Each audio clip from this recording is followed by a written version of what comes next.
Здравствената заштита ваква како што е, не само што не е ефикасна, туку е полоша од претходната.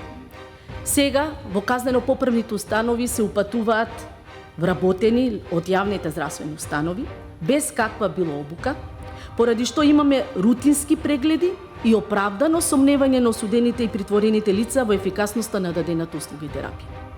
Во овој контекст, уште пострашно е тоа што вработениот лекар не знае да постапи, ниту соодветно да ги документира повредите и знаците што би упатувале на тортура и друго нечовечко постапување.